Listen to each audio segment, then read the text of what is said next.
మనోతరాయ్ గారు ఒక నిమిషం. రాకేష్ రెడ్డి గారు మీరు మాట్లాడండి. పల్లె రవికుమార్ గారు చాలా అంశాలు ఏమనెత్తారు.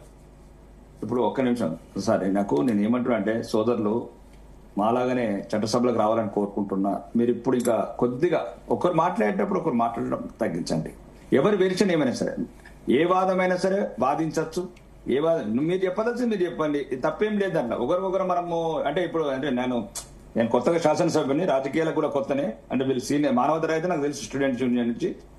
ఇప్పుడు ఇంకొక ఎవరు శ్రీకాంత్ మాట్లాడుకున్నాం సివిఆర్ లా కలిసి ఉంటుంది. శ్రీకాంత్ కలిసింది. ఓకే ఓకే, మా సబ్జెక్ట్ ఉంది. మనం ఇంకా ఇప్పుడు మొదలైంది దుకాణం కాబట్టి కంటిన్యూ ఉంటది. నేను అనేది ఏంటంటే మనము ఆర్గ్యుమెంట్ చేసేటప్పుడు ఏ వాదం అని ఎత్తుకుందాం, ఒకరికొకరు కానీ చెప్పదలుచుకొని చెప్తాం తప్ప. ఇప్పుడు నేను ఏమంటున్నాను, ఇప్పుడు రెండో సోదరుడు చెప్పాడు అంటే కరెక్టే. 1969 తొలి దశ ఉద్యమం తర్వాత ఇప్పుడు 3 సబ్జెక్టులు అతను అన్నది ఏంటంటే తెలంగాణ ఉద్యమం బీజేపీకి 1999 నుండి సమస్య వచ్చేది కాదన్నాడు.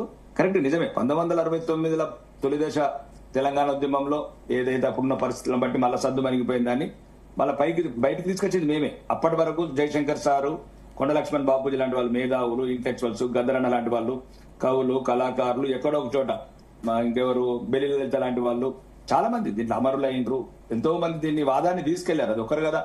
ఇప్పుడు కమ్యూనిస్ట్ జెండాను కదా, కాషాయ జెండాను కదా, ఇట్లయితే చేతులు మారుస్తామో అట్లా ఆ ఉద్యమాన్ని ముందుకు తీసుకెళ్లారు.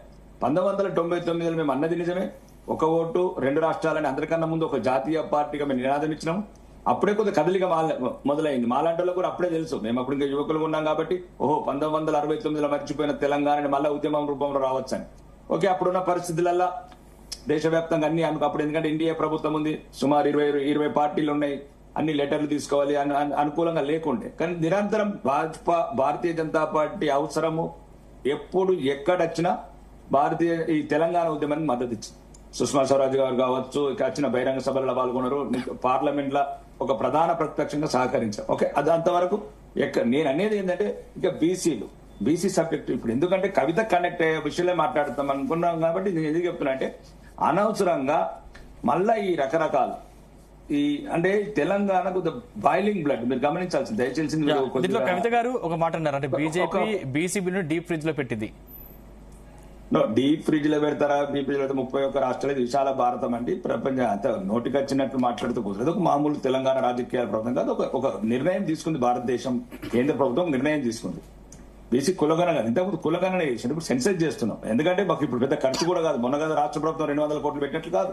ఎట్లనే మేము సెన్సెస్ జనాభా లెక్కలు చేస్తున్నాం కాబట్టి సేమ్ టైంలో క్యాస్ట్ తీసుకుంటున్నాం బీసీ కులగణన.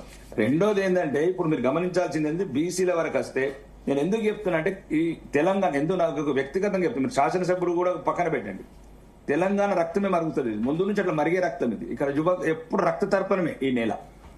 నా బాధ అంతా ఏంటంటే రాజకీయాలకు అతీతంగా మాట్లాడతాను. ఒక్కోసారి నాకు కవిత అంటే కోపం లేదు. నేను కవితను కూడా జైల్లో పోయినప్పుడు తెలంగాణ మొత్తం 119 శాసనసభ్యులు ఒక్కనే మనస్ఫూర్తిగా నేను బహిరంగంగా మద్దతు తెలిపిన. ఏమన్నా నిజామాబాద్ కోడలు మా ఆడబిడ్డ తొందరగా కేసులోకి వెళ్ళి బయటికి రావాలని కోరుకున్న వ్యక్తి నేను. ఒక పక్కన పెడితే ఏంటంటే తెలంగాణ ఎప్పుడు నిత్య రక్త తర్పణం అవుతుంది. మేము పుట్టక ముందు కథలు అట్లే ఉన్నాయి, పుట్టినాక కథలు అట్లే ఉన్నాయి. ఎప్పుడు ఎవడో ఒక్కడు వాడుకుంటాడు ఈ రక్తాన్ని. అది యువకులు ఎక్కువ బలవుతున్నారు ఈ నేల మీద. అప్పుడు రజాకారులకు కావచ్చు, సాయుధ పోరాటం కావచ్చు, లేకపోతే నక్సల్స్ కావచ్చు. నక్సల్స్ లో కూడా ఎవరో రాలేదండి. రష్యాకి వెళ్ళి చావలేదు, చైనాకి వెళ్ళి చావలేదు, మా బిడ్డలు చచ్చిండ్రు. తెలంగాణ ఉద్యమంలో కూడా మద్రాసు కర్ణాటక కూడా చావలేదు, మా బిడ్డలు చచ్చిండ్రు. నేను ఎందుకు బాధ చెప్తున్నా, ఆవేదన ఎందుకు చెప్తున్నానంటే ఎప్పుడు ఇది ఒక రకమైన ఒక ఉడుకు రక్తం. ఇది ఒక రకంగా కొద్ది ఆలోచన శక్తి ఉండి ఆవేశం ఉన్న రక్తం మా తెలంగాణ యువతది. కాబట్టి ఇప్పటికే ఈ ఉద్యమాలన్నీ చూసి నేనేమంటున్నానంటే కవిత గారు కొట్లాడిందంటే ఓకే, ఆమె పార్టీ పెట్టుకోవచ్చు, అది వేరే విషయం. మళ్ళా మర్చిపోయినాయి మళ్ళీ ఈ యువత ఏదైతే ఉందో మళ్ళా ఉద్రేకమై మళ్ళా ఏ ఆవేశపూరితమైన నిర్ణయాలు తీసుకుని ఆత్మహత్యలు చేసుకుంటారేమని. ఇప్పుడు తెలంగాణ ఉద్యమం అలాంటి రాజకీయ నాయకులు ఏ ఒక్కటి కావలేదండి, ఏ ఒక్కటి కావలేదు. రెండోది శ్రీకాంతాచార్య తల్లి 10 ఏళ్ల నుంచి తిరుగుతున్నదండి రోడ్డు మీద. నేను చెప్తే అసహ్యంగా ఉంటుంది. ఇప్పుడు సోదరులు ఉన్నారు కానీ బాటల్లో ఐస్ క్యూబ్లు వేసినోడికి పదవులు వచ్చినాయి తప్ప ప్రాణాలు అనిపించిన కుటుంబ సభ్యులకు ఏం రాలేదండి. నికాస్గా మాట్లాడాలనుకుంటే మాట్లాడదాం, కానీ అది కాదు. నేను తెలంగాణ మీరు పార్టీ పెట్టుకుంటారా, ప్రజాస్వామ్యంలో ఫుల్ పవర్స్ ఉన్నాయి. కానీ ఏవైతే ఇప్పుడు మీ దయ్యాల గురించి మీరు తెలుసుకోండి. కేసీఆర్ గారు దేవుడు అంటున్నారు, ఓకే మీకు దేవుడే కావచ్చు, ఒక పక్కన పెడతాం. రెండోది దయ్యాలు అంటున్నా, దయ్యాలని మీరు తెలుసుకోండి అని నేను అంటున్నాను. తెలంగాణ సమాజానికి అంటగట్టకండి ఈ దయ్యాలని. ముఖ్యంగా ఏదైనా విధానం ఉన్నదంటే ఇప్పుడు ఉదాహరణకు మీరు చెప్పాలా ఇంతకు ముందు నాకు తప్పు జరిగింది నేను 5 పార్లమెంట్ సభ్యులు ఒక్క నిమిషం